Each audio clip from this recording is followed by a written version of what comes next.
So here you had an object that was from Tudor times that was dumped in an Indian village sometime in perhaps the early 17th or mid 17th century. So again, that plus evidence of guns being used, of bullets being made, and other bits of metal seem to indicate that the English were living with these Native Americans. Now, again, whether these were lost colonists or not is up for debate, and the team is still analyzing their finds. Again, there's a lot of skepticism from some archaeologists who say that, well, it might have been an old sword that traveled from England to Jamestown and then was sold to the Indians to the south, traded south. It doesn't necessarily mean it belonged to a lost colonist. So there's a lot of debate going on about the finds at both of these sites. But the most important kind of takeaway of the archaeological digs that have been going on for the past nearly 10 years is that English people were living with Native Americans in a Native American society, probably in Native American houses, and probably they were dressing in Native American clothes. So this is what is really the game changer in helping us to rethink what happened to the colonists. Yeah, and I think that's very plausible because from the beginning of European colonies up until the closing of the frontier in 1890, there are countless accounts of white settlers or American citizens joining American Indian tribes. The reverse almost never happens, but this is a pattern we do see. What is your take based on the evidence? As you said, there are different explanations, but what are explanations that you think are the most plausible? What I found interesting was, well, at one point I asked a simple question. When did the term lost colony come into use? When did people start to talk about this as a colony that got lost? And to my surprise, it's a fairly recent development. It's not until the 1830s that people start to talk about a lost colony. And I got curious as to why it would be that it was only in the 1830s that people considered these folks to have gotten lost. And when I looked at the documents, it seemed like in Tudor England and later, people just assumed that they became Native American. It was taken for granted. This was the obvious thing that happened. But by the 1830s, it was a very different landscape. You had the Indian Removal Act that was taking Cherokees and others west across the Mississippi. You had the uprising of Nat Turner, lots of fears of slave rebellions in the South. And also you have immigration happening on a large scale for the first time, Catholics coming from Germany and Ireland. So it was a time when whites or Anglo whites were really nervous about the direction of the country. And that's when I discovered that the colony, which previously people had assumed, oh, those folks became Indians, suddenly that wasn't a good answer to the question. Because at this point it was illegal, not just taboo, but illegal for white people to marry Indians or marry black people. There was strict segregation of the races around this time. So what I discovered was that the most obvious answer to the question of the lost colony was actually ignored and actually hidden for a good century because people weren't comfortable with the idea of racial mixing. And that, to me, was a fascinating take on why people are so interested in this topic. So it sounds like this is a reinterpretation based on 19th century politics and fears. To make it a lost colony, why is that somehow more palpable in the 19th century? Is it somehow saying that the separation of races is firmly fixed in American idea from the very beginning? Thus, as proud 1830s Anglo-Americans, we will continue this struggle where our ancestors were wiped out, but we will persist. Is it that kind of mentality, or is it something else? Yeah, precisely.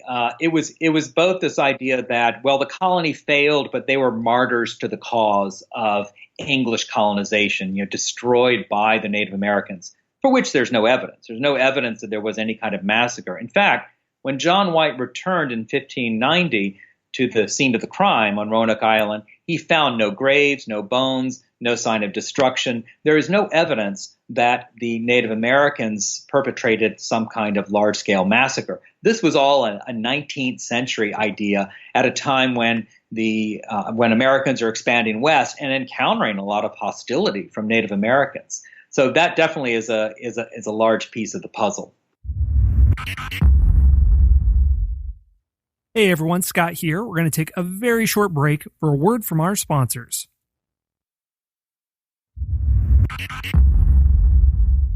Well, this is a point where you've noted that there's different artifacts found here that suggest they could have joined the tribe.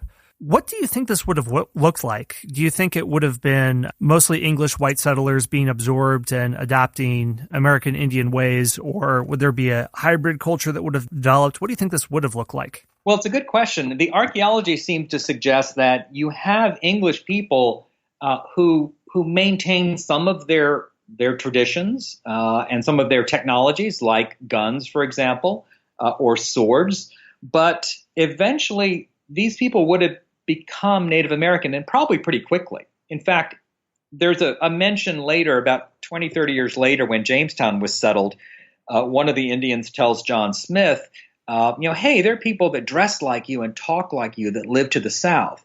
This has long been taken as a sign that the colonists survived as English people in the wilderness of eastern North Carolina.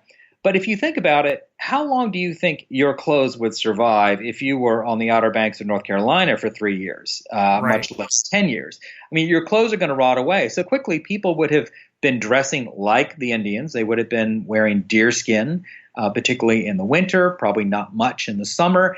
And they would have had to learn the language in order to survive. Remember, the English were woefully unprepared for this strange and alien environment. They had never seen corn. They never eaten corn, much less did they know how to and when to plant it. So they would have been completely dependent on the Native Americans to learn how to hunt, how to fish, how to survive in what was a very alien environment. Now, one thing that's interesting is that Native Americans in that era, generally they didn't care how you looked. It wasn't about are you white, are you black, or what's your pedigree. They were interested in people who could learn their language, bring a skill, help the tribe survive, and become a part of the community. And if you did, then you were welcomed.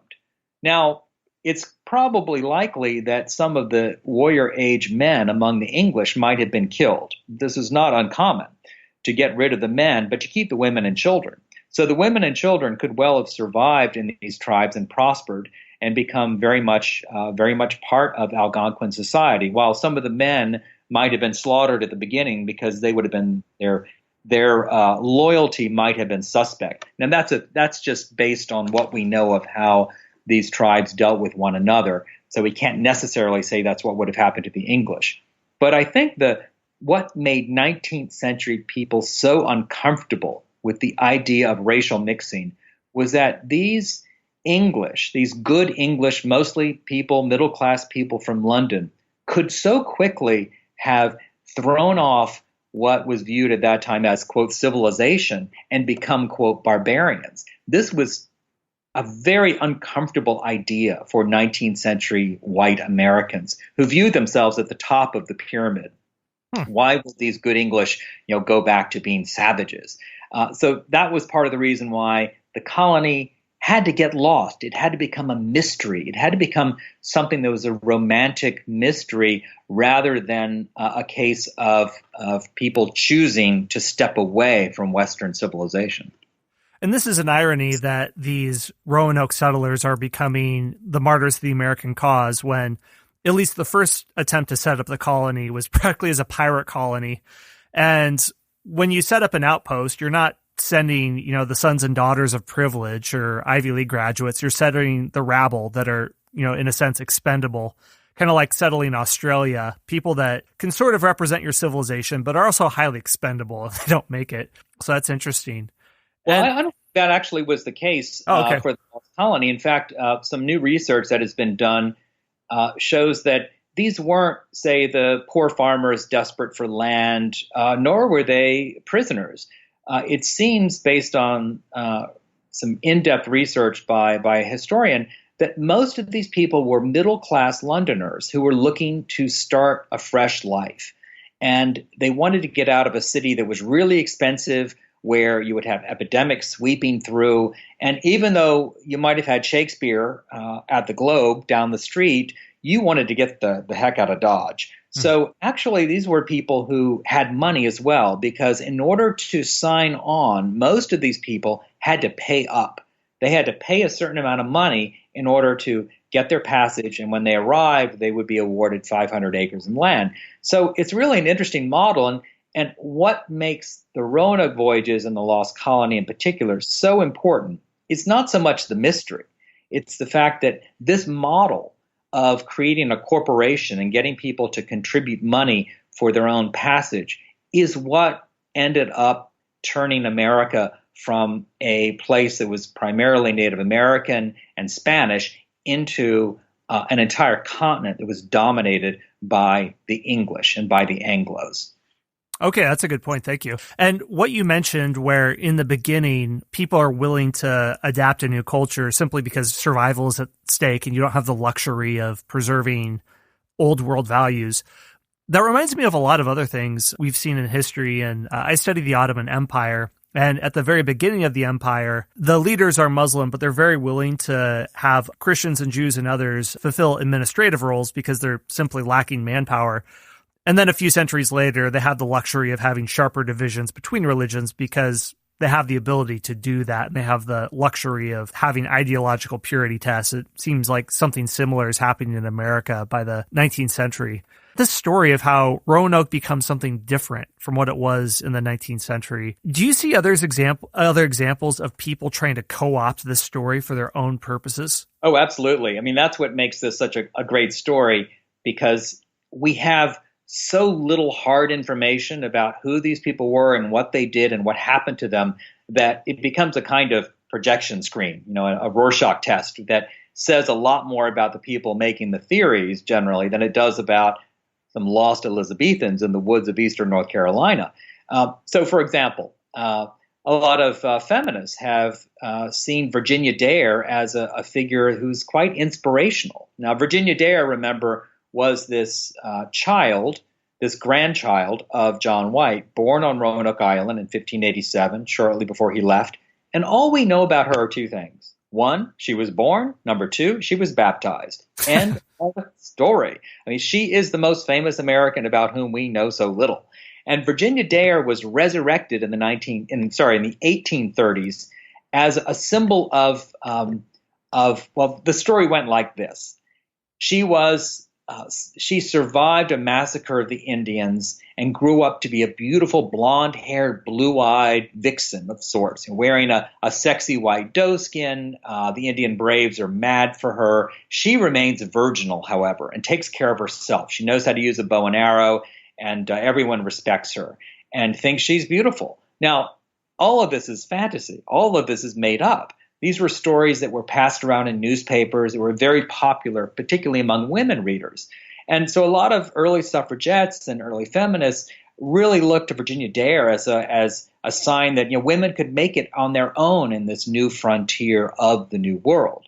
Now, at the same time, Virginia Dare was also seen as a warning, and that is among white supremacists. In fact, among most of Anglo-Americans who knew her story, she was seen as a sign of this is what can happen if a white girl is left alone on an island with dark savages, that you have to be careful, that her being trapped and lost was actually a warning to Americans who were seeing this wave of immigrants coming in, people who weren't speaking English, who weren't Protestant.